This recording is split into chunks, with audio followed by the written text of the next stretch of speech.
righty. Hello, Live Run Boundless family. Welcome to another episode of the Live Run Boundless show. I'm your host, Kenneth Pinckney, and today I have my guest co-host for maybe the second, third, or fourth time, I forget.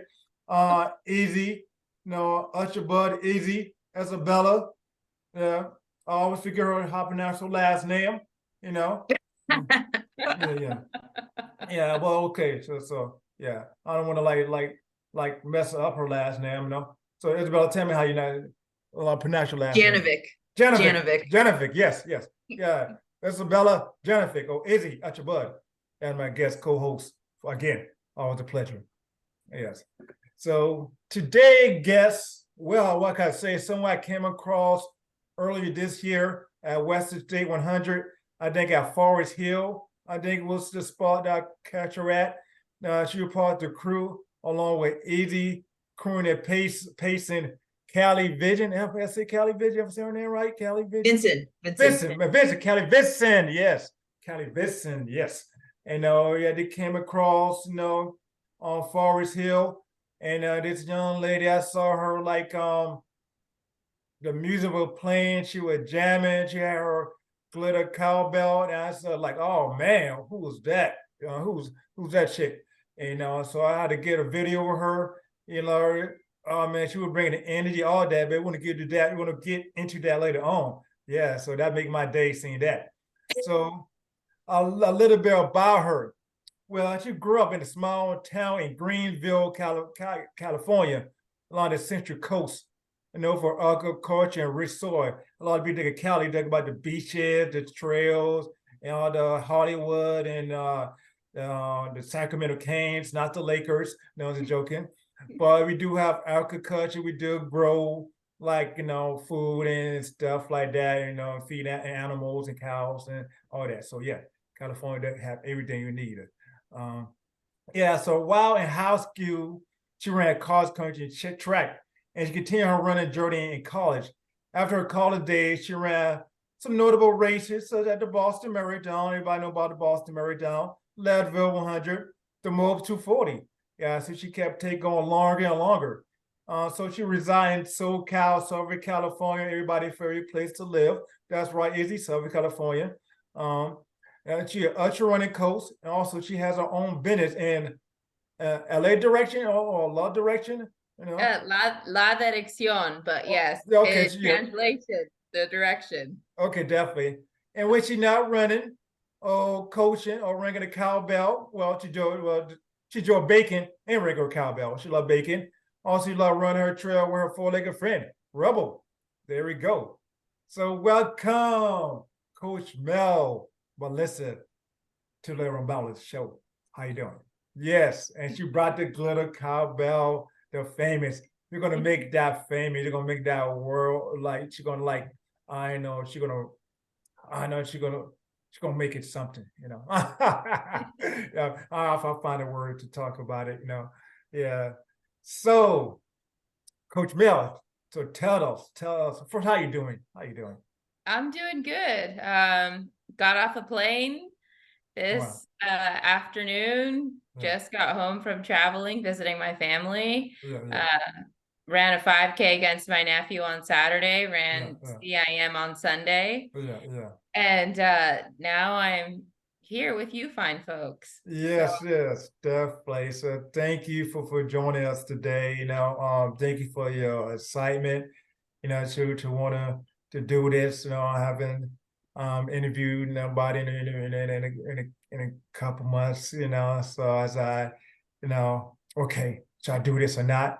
But I appreciate you still want to chat. I'm going to chat with you. So I'm going to take it back, like I always tell my guests, the people being live around balance, because it's all about the process of the journey. That makes the story so much sweeter. So tell us about growing up in the Central Coast of California, about life growing up and how you got to running, just a little bit. So I grew up at Greenfield. Yes. And it's just full of agriculture, just like you said. It's full of produce like spinach, artichokes, broccoli, romaine lettuce, grapes, wine. Nice. And the area that I grew up was once known as the broccoli capital of the world. Oh my. Fun fact, yeah, when I was like little teeny. And so everything around me was just ag. It was all field work. My parents worked in the fields. And I was just a natural born runner. Yeah, yeah. I just felt I just always wanted to run, even in grade school when we'd have the mile and I would get to race the boys. So that just kind of carried with me. And I played other sports like basketball. I did softball. I was not very good at softball. I don't know why they continued to put me in softball. They put me like in the left field where like nobody would hit that far and I would just get to stand there. That's how bad I was. And so I continued in high school. I ran for junior college, Hartnell College, and then I was awarded a scholarship to run for school in North Dakota. Nice. So I moved from California to North Dakota. Yeah. And I ran 2 years track and field and cross country there. And I kind of just continued my running journey. Yeah. I didn't want to stop. I enjoyed it, I guess. I think I just like to suffer. Yes, But I guess so. it's a different kind of pain. Yes, I know. And so yeah, that's kind of I just kept going and I did a couple of triathlons and now I just jumped into ultra. Okay. So making that jump, so you told like you're running cross country track, like maybe 5 miles the most, cross country, 3 miles, something like that. And you say you like archery and you try to go longer races, like the longer race, like the Boston Marathon. So what inspired you to go longer, Well, when I was in high school, I used to think that 13 miles was far. Yes. And I remember running around my town and, going to cross country practice, saying to myself, like, I could never run a half marathon. I could never run 13 miles. And then all of a sudden, I ran a half marathon. So I don't know, it was just the natural competitor in me and wanting to get faster. And I got faster after college. And I think I got more aggressive after college. Like I just wanted to see how fast I could get, how much I could improve on my own now that I wasn't, with my coaches or not under a program. And the Boston Marathon has always been like when I started running half marathons and marathons, the Boston Marathon was like the goal. It's everybody's, or not everybody, every road runner's dream, try to get that BQ. So I was one of those people that was fascinated with going to Boston. Fun fact is, at the time, I was really into unicorns, and I used to say that I was a unicorn because I was like so unique. Because I was so unique. And the Boston Marathon is actually a unicorn. That's the logo. So then that attracted me even more. And I qualified for Boston 2 times, both running the LA Marathon. The first time I ran, I believe it was like a 3:30. Yes. And my qualifying time was 3:35. And I just felt that that wasn't good enough. So fast forward, the next year I went after another BQ and I ran a 3:11. Okay. Nice. I ran that 3:11. I was like, okay, this time, this is good enough. Yes. So, leading into training for Boston, I was not in a very good place and I didn't treat my body very well. Yes. I was in a really bad relationship. And so, but the Boston Marathon, when it came to that race day, I was undertrained. I had, gone through so much injury. And that was like the first race where I said, fuck it, whatever happens, happens. And I'm just going to try to enjoy it because I may never be back. Okay. So after that was like the last, I don't want to say that was the last road marathon I did, but that's kind of just what the natural progression was. It was just I wanted to run a marathon because I thought that that made me a runner, I guess you would say. Okay, so run the Boston Marathon. I would say, okay, what the word I want to say, yeah, you certify that is it certified? It modified, certified. I know. They say that you are running doing the Boston Yeah. Marathon. It's Yeah, a little, yeah, it's so solidified. solidified. Yeah. Yeah, thank you for your help. You're Yeah, welcome. yes.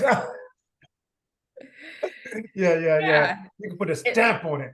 Yes. Yeah. Yeah, like USAD beef. Exactly.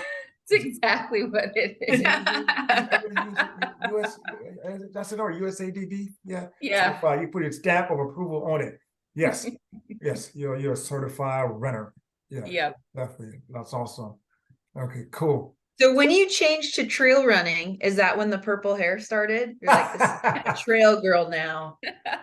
You know what? The purple hair, I've always had colored hair. I don't know. I just, because I'm a unicorn. I Oh like to man. be different. That's cool. And last year, was it last year? I think it was last year. I went kind of like blonde. And I was like, oh my God, I love it. And then this year I went back to color. Yeah, And now everybody knows me with color hair. So now I'm like afraid to change it. Yeah, you can't. Yeah, that's cool. I'm like Katra, the Yeah. hair is stamp. Catcher, Amanda Basham. Oh yeah, Amanda Basham. Can't change her That's hair funny. now. That's funny. Yeah. I could let y'all two talk all day long and listen, Oh, we can. Yeah. No, why don't you let the audience know what you started today? What I started? Yeah, What your new we club, started. your new project. We started a book club called Trail Tales. We are nerds that like to read and sharing the love of reading and in the trail community. So Trail Tales is happening, our book club. And anybody's Awesome. welcome to join if you like to read. You don't Awesome. have We can add your book to it. We can add your book to our list. Oh, yeah. Tennis book. Yeah, definitely. So quite a few people got some books out. Do you think of the Catcher? Yep, she's got a book. Yeah, she just released a book also. Yeah, so pretty cool. Yep. Yeah, definitely. Yeah, that's great. That's awesome. So what got y'all both started doing that? What the reason? What the reason behind it? Why did we start our book club? Yeah. Why start a book club? Why did we start our book club? Because we're nerds. I think our third friend, Jess, it was her idea. Okay. Started it. Another 200-mile runner. Oh, nice. Once you run a 200-mile, it's just a different type of bonding. It's really like you get tight with the people we call it trauma bonding. Okay. Yeah, you can become besties real quick. Our 200 family. Okay, so I gotta run a 200 to belong in the family. Okay. Yes. Well, or volunteer. Volunteer. I can volunteer. I can volunteer. Yeah, that's how we met, volunteering at Moab. Yeah, tell me. Yeah, I want to get to the story. Yeah, well, I guess later on, but it's a relationship, Kurt. I learned over the year. I'm able to establish a great relationship throughout the years in the running community, the ultra trail running community. So tell me about your relationship. I saw you at Western State, and all that. How y'all relationship got started? How y'all met? How did we meet, Izzy? You go ahead, tell the story. We met volunteering actually for Moab. And our connection when we first met during volunteering wasn't very close, actually. Okay. And, we were just volunteers. And then fast forward the next year, Izzy reached out to me about pacing her. Yeah. And, we did follow each other on social media. Yeah. I would send her like emoji cheers as I would see her training journey. Yeah. Because this was somebody that I was like, okay, I know her. Like now I get to actively watch her story happen as she's getting ready for this 240-mile adventure. Yeah. And she ended up asking me if I wanted to pace her, or she needed a pacer. And so I said yes. I mean, I was going to be there volunteering again for the second year. Mm-hmm. And then it's kind of like I think our friendship really blossomed Yeah. from our trauma bonding experience, because now she's like my favorite person. And then Callie trauma bonded with us. Nice. And Callie. So when I was facing Izzy, Callie and our friend Francis, this other guy who was with Callie, they just wanted to hang with us. So my facing responsibilities for one person became 2 more people. Okay. Ended up helping, you know, all 3 of them get to Shea Mountain in a timely fashion. That's cool. That's great. That's great. So how did the story go, Izzy? That true story? We had an Instagram relationship. Okay. And then it was very exciting to see Mel and her journey. This year, she had an incredible year with Leadville and Moab. Just I know. Strong finishes. She gives it her all on the race course. Okay. So more trauma bonding at Moab this year. And now I'm never going to pace anyone again there. I'm good. Okay. That's great. That's good stuff. So I'll volunteer again. I just love that race. I do too. So many great people, and like we're so tight with like the staff and other volunteers now. Nice. Yeah, that's great. Yeah, not like volunteering, you know. Yeah, after my I mean, I want to make about me right now, but like after my health situation in the past couple months, I was able to volunteer, you know, at one of our Carrie Henninger, her races, you know, at the OC. It was the best time, you know. I would hang out the finisher medal, and I would like yell and motivate from the beginning to the end, to the beginning of the first runner to the last runner, you know. And it was great to be part of that, you know. It wasn't a big race, not like that, you know, but able to be out there and know that the people that come across the finish line, how much they appreciate me, you know, yelling and screaming and just sharing them on. They like, you know, across the finish line, hand out the medal, and just the joy behind it, you know, and see the story behind the people that friends are raised, seeing their family, you know, father and son, a combination or wherever, you know, family, you know, and all that, you know. So it was great, you know. So yeah, when you get to be a part of, like, even as a stranger, and you get to watch somebody finish, or being a part of just helping them along their journey when you're volunteering. So it's special. It is special because, you know, that person may not have anybody there. And you might be their biggest cheerleader. Absolutely. So I can totally relate to how you're expressing the sentiment, and like just being a part of the community and being able to like cheer them as they come through. And that's you saying like, I'm a stranger, but I congratulate you and I'm celebrating all that you've done. Absolutely. So I mean, it's amazing that you even went to do one of Kira's races and you volunteered. That's awesome. Oh yeah, definitely. You know, because it's the funny about how I got connected with her.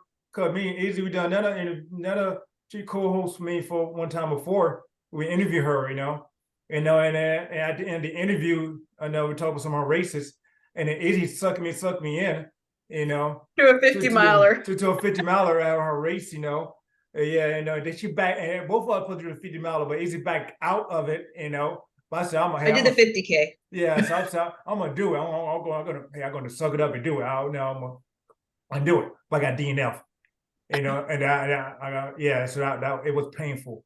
It was hurtful. I was sitting on a rock, you know, on a wait for somebody, wait for help, you know, and then this gentleman named Skip, you know, you probably know Skip right now. You know, guys on up in like Northern California, if I'm not mistaken, you know, and Skip ended up being a good friend, you know, and Carrie, because of my DNF, me and Carrie connected, become good friends, and she gave me cover free races, or you know, because of that. Because if I didn't DNF, I wouldn't get to know her like that. Because I DNF, able to build a relationship. That's awesome. What race was this? Ray Miller, 50-50. Is he?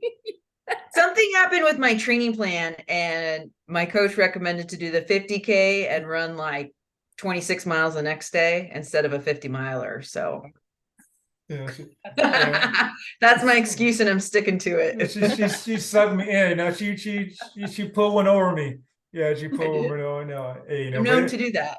Yeah, but it's all good. I like I gained a valuable friendship relationship, because of my DNF, so I'm grateful for that. My DNF was not in vain. Yeah. So no.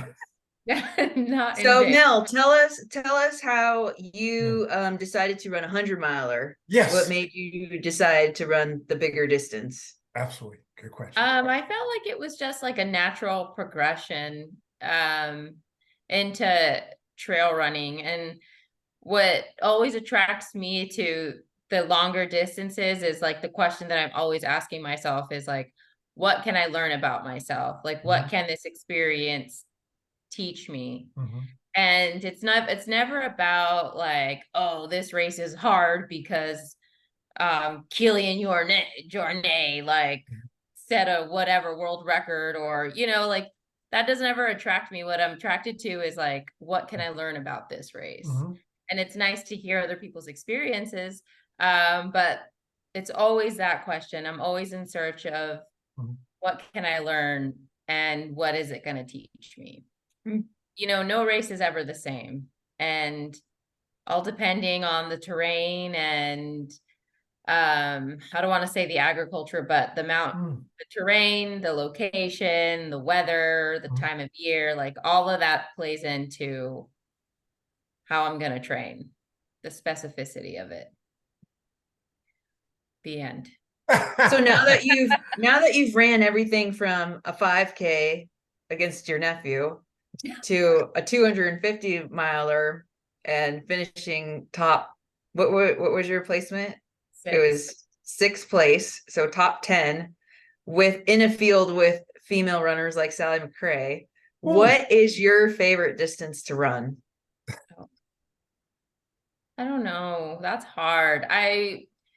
After getting a taste of the 200s, like that I like because it's a whole different fucking ball game and a lot of strategies come to play. But the 100 distance is always like, how aggressive can I get?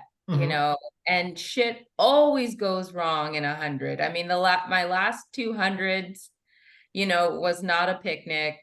I didn't finish all namby-pamby, but there's just something that still attracts me to, to the 100s. Yeah. So, I think about like, oh, maybe I'll go back and I'll do a 50K, but that doesn't excite me. It's like, oh, 100K, yeah, but I don't know. I like something with more like mountainous terrain, something that I'm like, fuck yeah, this is it. And do you have a dream race? Like if you can get into any race, not have to worry about the lottery in any country, what would it be? Oh, well, for a moment, one of them used to be like the UTMB PTL. And the PTL is actually a team of 3, and it's 186 miles. And you start on Monday, and the cutoff is Sunday, which is the last day of the 100. And it's a team effort, so you cannot finish if a member of your team does not finish. Yes, and it's mountainous terrain. You have to apply to do this, and that was like it. But right now UTMB is on my shit list. So if I'm going to talk about a dream race that I could do, I don't know, actually.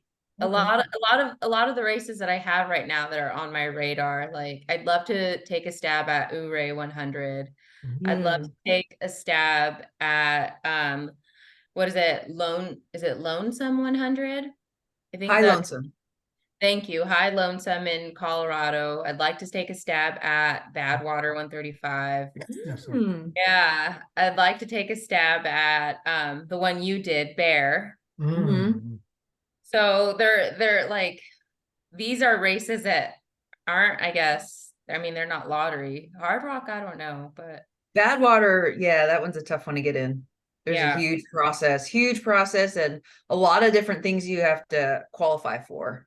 Yep. It's not just like one qualifying race. There's like a checklist of things you have to like prove your resume. Like you're legit. You do. Oh wow. Like you're USDA certified beef. That's an experience though, Badwater. Cool. Oh, that's and then great. Tell us about your coaching business and how that started and Chingonas on the Run. All right. So I've been coaching on and off.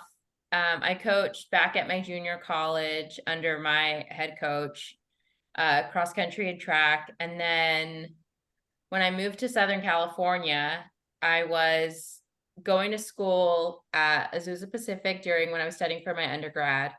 And I got a job as the assistant coach 1 year.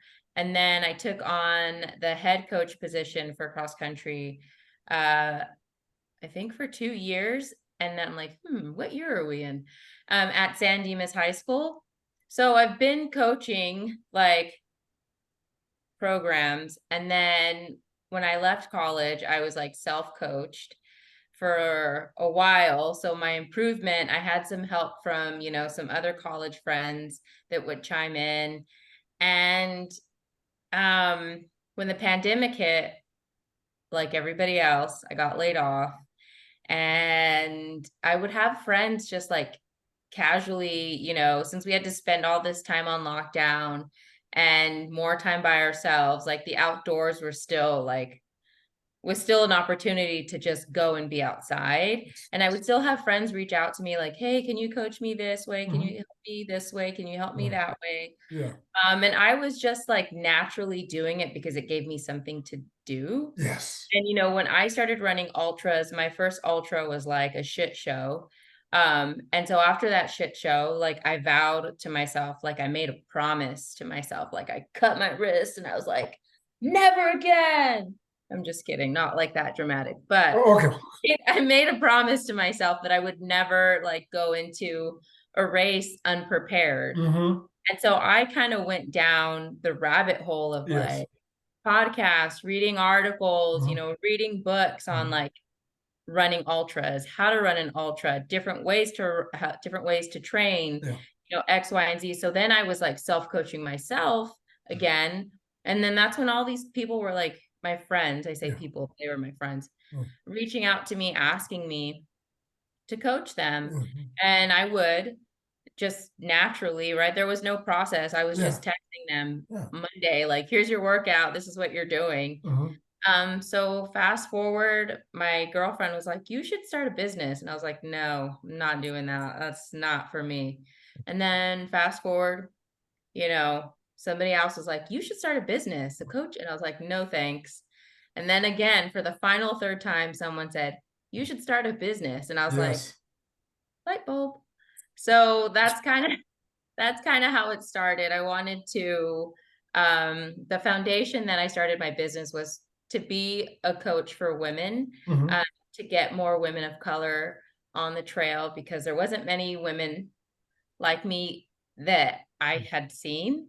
And I wanted to create this community, right? And the other foundation was I wanted to be able to be a resource for them, especially if they didn't have the means for coaching. It's kind of funny as I'm trying to run a business, but I want to give myself for free. But that was something that really meant to me because I was in the position where I couldn't afford a coach either. Right. So if I could help someone because I already did the dirty work, then that was like the resource that I wanted to be for them. So that's kind of how La Dirección came to be. And I gave my business La Dirección because the direction, whatever direction you're moving, I hope the direction is forward. Right. Yes. When you're chasing a goal, your directions, there's no right or wrong way to chasing a goal or to setting actions towards your goal. I just hope it's forward. So that's why I named the business La Dirección. And within that business, I met a friend, my girlfriend, her name is Daisy. She goes by Elements of Daisy. And at the time she was also coaching. And she was hosting a podcast as well. And I was a guest on her podcast. We just clicked. And then we just our values were just in alignment of what we wanted to do with bringing more women of color on the trail.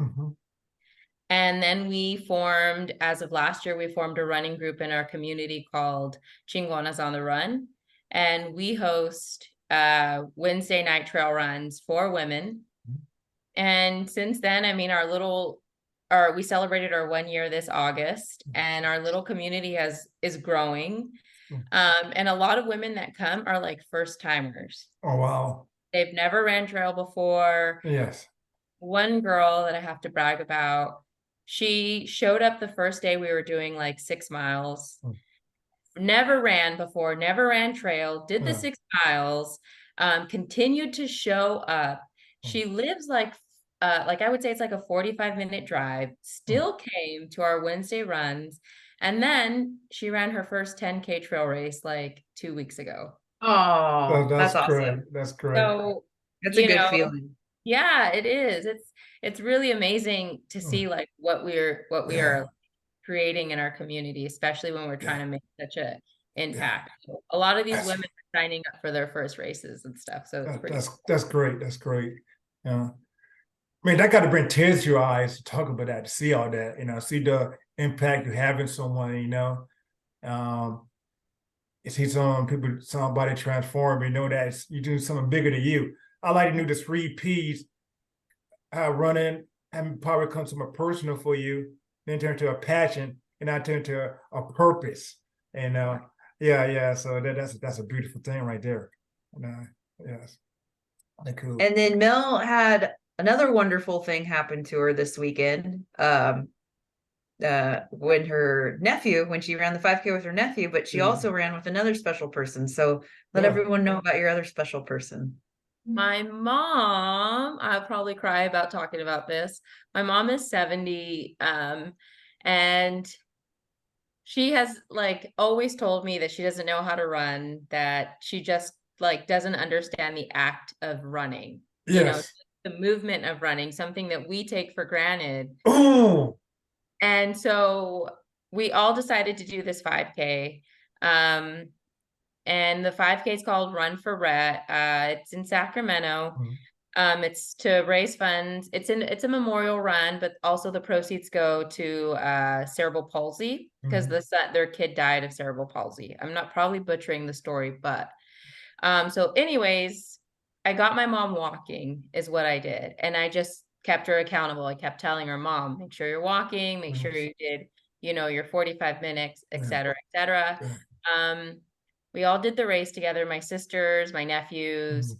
And after I finished, I went back on the course to go look for my mom. And there she was running. And I could not believe my eyes, like just crying. My mom was running. And as we continued on, I think she still had like 3/4 of a mile left. We started doing like little intervals, and I was like, okay, Mom, to that stop sign, or, to that cone. And she was running, and it was so beautiful. So my mom did her first 5K on Saturday. It was that's great. That's beautiful. That's beautiful. Yeah. I love it. Yeah. So had an ideal. Izzy, get your mom. Coach Mel, get your mom. KP knows my mom very well. Oh yeah, I love mom. Yeah, we need to introduce Veronica to Melissa's mom for sure. Yes, definitely. Yeah, just all come together and do it. Just do the thing. Just do it. Just do it up. Do it up. We should do a 5K together. Yes. Yes. Absolutely. Special. Yeah. A boundless 5K. A boundless. I like that. Would you like that? Okay. Whoa. You race some ideas now? Got some ideas brewing here. Yeah. Hit.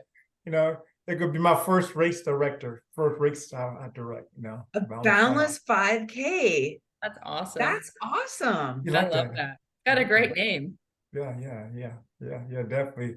And around my backyard also, my playground, my playground. Yeah. That's awesome. Yeah, it is the will, it's the way. You can make it happen, Sign me up.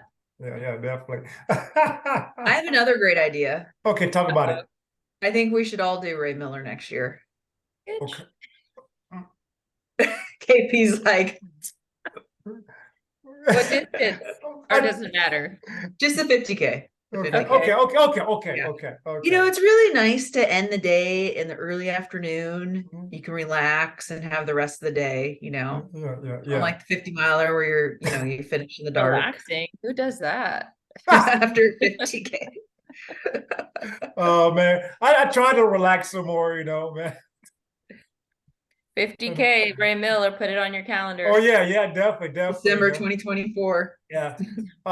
Maybe Carrie, maybe Carrie could give you guys a hookup, you know, Yeah, talk to Kira. Yeah, Let her know. Carrie, yeah, no, yeah. Let her know we're coming. Yeah, The Boundless team. Mello, coach us for the 50K. Definitely. I need lots of coaching. I mean, I need lots of coaching. Yeah, my wife tell me I better get some coaching. So no, yeah, no. I support this decision. Uh-oh. Melissa would be great. She'd keep you in check.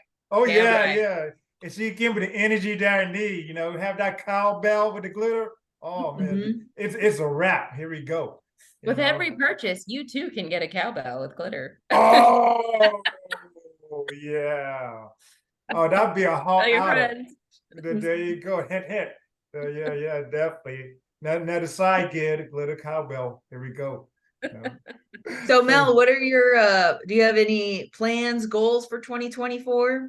Anything like on your radar for next year that you would like to share with us? You don't have to share if it's still secret.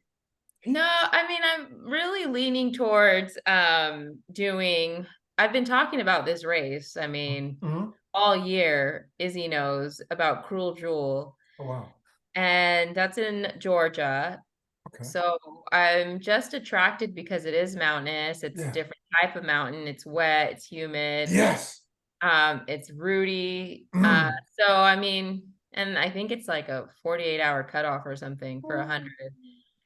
So I'm really interested in this race.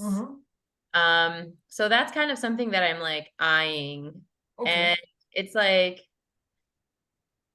I've also want to start looking into FKTs because I myself would like to learn how to be more aggressive. Yeah. When it comes to racing, get a little bit more competitive. You know, part of me is like, I don't know my potential, right? It's like I'm still in search of my potential. Yes. And yeah, I like to have fun, but I also like to hunt brujas, which are hunting witches. So I feel like I'd love to set some FKTs around my area just to, you know, give myself another challenge because FKTs are free. Yeah. Financially, financially this year I had a big year. Okay. And so I want to be mindful of where my time is going next year. So Cruel Jewel, I'm looking at Cruel Jewel for next year, setting some FKTs and volunteering at a lot of races gonna ring bells. Cowbell, here we go. That's so true though about, you know, it's so much fun to race out of state, international, but it adds up those travel funds. Definitely. Yeah. It's not cheap. And, you know, someone asked a question about like, as coaches, how can we provide for our community in terms of like, well, how can we give back to our community? And some coach said, like, just remember to keep running simple. But there's nothing simple about trail running.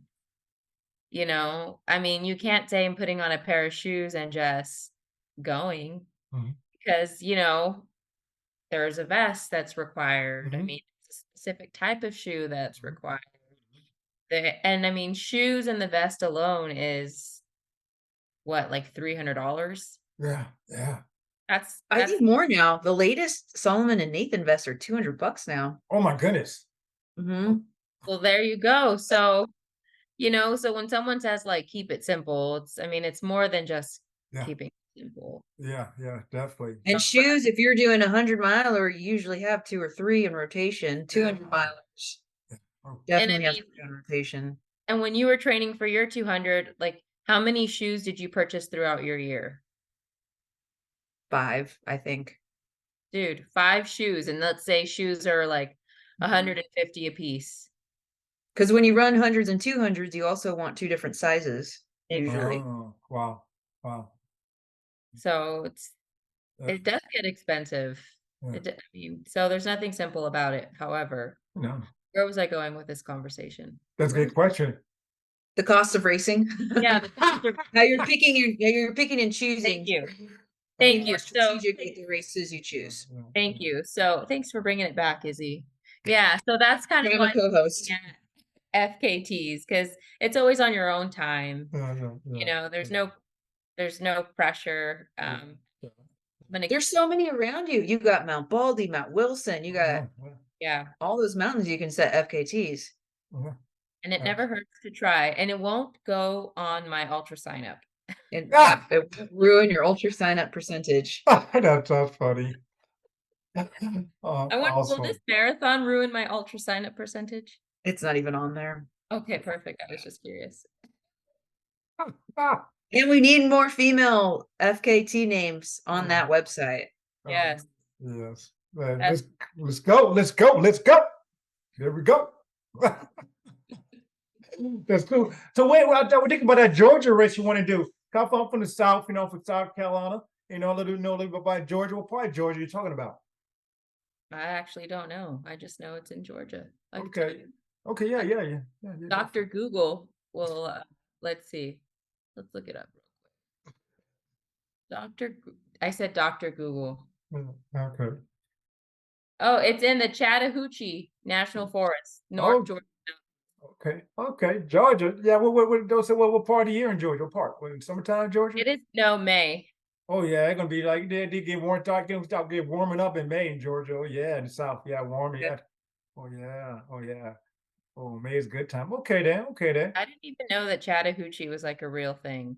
You know, the country artist Alan Jackson sings a song. It's like way down yonder in the Chattahoochee, whatever. And I thought that was like made up. Oh no, it's real. No, I guess it's real. It's real. Yeah, definitely. No, I got some deep stuff down in Georgia. You know, go down to Georgia. Gotta be careful. We run into down in Georgia. Yeah, go down stuff. You know, gotta be careful. Okay, now I'm quick. Yeah, like that. You know. Yeah, they got that southern swing. Tell me about Izzy. Do you know what KP talking about? Kakalana, you know. I think you told me, a little about this before. Yeah. I would like to go to Georgia. If it works out, I'll help Mel if it works out with my work schedule. Yeah, we'll see. There ain't gonna be no vegetarian down there in Georgia, is he? No vegan. Oh, there no vegetarian. Gonna be all meat. Excuse me, I'm an Isabellatarian.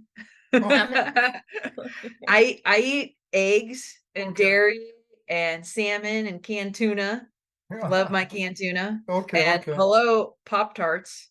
Okay. Well, there ain't gonna be no salmon now like that. We're gonna have some pig. We're gonna have some swine. Alligator? Alligator? They're gonna have some swine. Alligator? No, that's like that Florida, Louisiana. You know. Back in Georgia, we love the side. We love our pig. We like that swine. Oink. Yeah. Oh, you're all about that swine. No, I'll bring my protein shakes. We're gonna roast a pig. You know what I'm saying? some ham, and fat back into collard greens. That's what we do. Oh man, that's what we do all day, every day. That's what we do. It's a cornbread. It's a crackling. Yeah. Google it. Yeah. Dr. Google. Dr. Google. Cornbread, and crackling. That's what we do. Yes. Okay, that's not enough for that. That's not my Southern jokes. You know, I love my Southern people. I love my Georgia people. You know, so hey, that's enough. Gonna get back serious. Okay. So that's all going to end it. You know. So yeah, rest state, energy. So what were you feeling? Were you dancing? Were you shaking? You're moving? What was the feeling? You know, we're going through it. You know, well, I mean, it was like it's like a party at Forest Hill. You could like I just couldn't not get sucked into the beers that they were handing out and the party music that they were playing. And at that point, we were waiting for Callie. Yeah.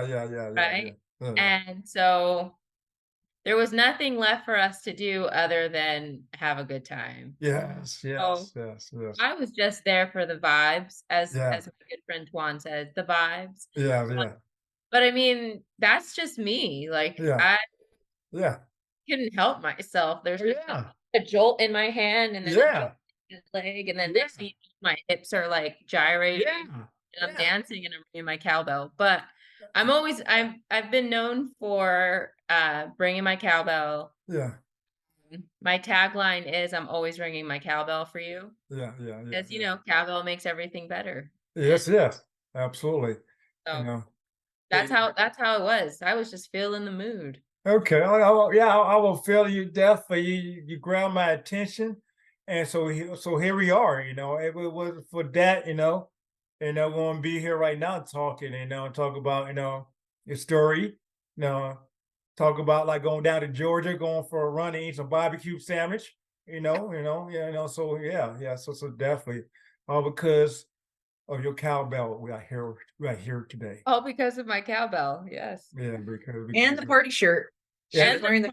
He shirt. sent me the video today of you. Oh, I love that. I wore that very same shirt when I finished Moab. okay, yeah. And I Oh, wore that that's shirt awesome. after I finished another race this year too. Oh wow.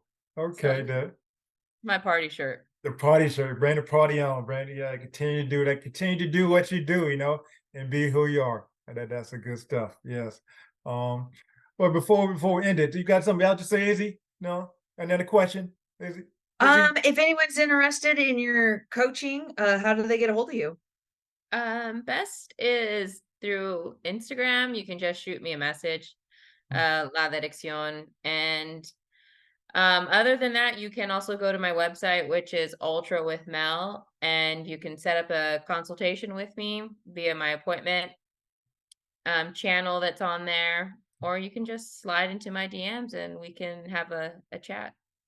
Okay, I cool. highly recommend you guys to visit her website. She has a really great blog that she writes about all her race experiences. Yeah. They're not race recaps. No, they're not.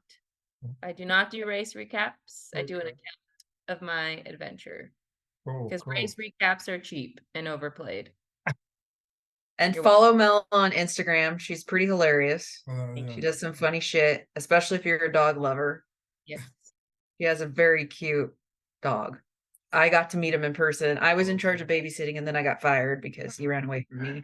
That's a whole nother story, but Yeah, absolutely. Voice. I was too nice to him. Come here, buddy. Yeah. Yeah. So He's that's like, cool. I don't know you. I ain't your buddy. Yeah. Well, before we go, I got into with last question. Could this live run balance? Still live run balance still alive. What is your boundless motivation? My Holler at me. boundless motivation. Holler at me. Tell me about it. Like what keeps me going? What keep you going?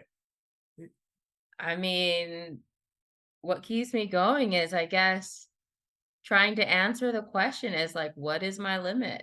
Like Okay. what are my limits here? Like Yes. what can I not do? Okay. You know what I'm saying? It's like I'm capable of doing so much. So give it a little try and Yeah. let's light some fire. Like some fire. Yeah. Awesome. I like that. Yeah, gotta let that fire, let the fire burn and see what it take you to, Yeah. So absolutely. That's a good stuff right there. That's good stuff. Yeah. So I definitely appreciate your time. Hope we get to see each other in person once again. Ring that cowbell and having a good old time partying. Yeah. So yeah, definitely. I love it, and just bringing that energy. Oh yeah. So I love it. That's all about the energy. Oh yeah, just feeding off one another. Best we can do the Usher marathon. We get lonely. We get to that dark place, Yep. and you gotta find an energy for the party in you, or somebody to bring it out of you. Just yeah. So good stuff. Bring your cowbell, man. Yeah. If anyone sees Mel in person, do not be afraid to go up and talk to her. Yes. She's really easy to talk to. She loves talking to people. Yeah. Yes. I get a little nervous. Izzy's like my wingman, but she Oh, nice, nice, nice, nice. Give her a big hug. That's cool. That's cool. I love your relationship, the friendship that y'all established. So it's a good stuff. Yeah, it's good. Yeah, so it's cool. But again, thank you, Izzy, for joining me once again. Yeah, thanks, Izzy. It was a good You're surprise. welcome. I loved it. Yes, yes. Loved it. And thank you, Mel, again for just being open and willing to allow me to chat with you. You know, I just yeah, so it brings great joy to see the excitement that you allow me to now chat with you, get to know you, you know, and just yeah. And for everybody else to know you, they have it not already. Yes. And thank you, Live Run Balance family, for joining me on that episode of Live Run Balance show as I continue to move forward with this. And we see what yet to come with Live Run Balance, see what else coming for 2024. I guess we got to find out, huh? And just live on life. Find a boundary you set on yourself. And thank you for Coach Mel for showing and to set the limits or not putting limits of what you can do, you know, but to really continue going further and longer and harder, and, you know, and to set that example for doing, you know, for family, for friends. Yeah, so definitely. Now you definitely be living beyond your boundaries. And so until next time, family, see y'all soon. Yep.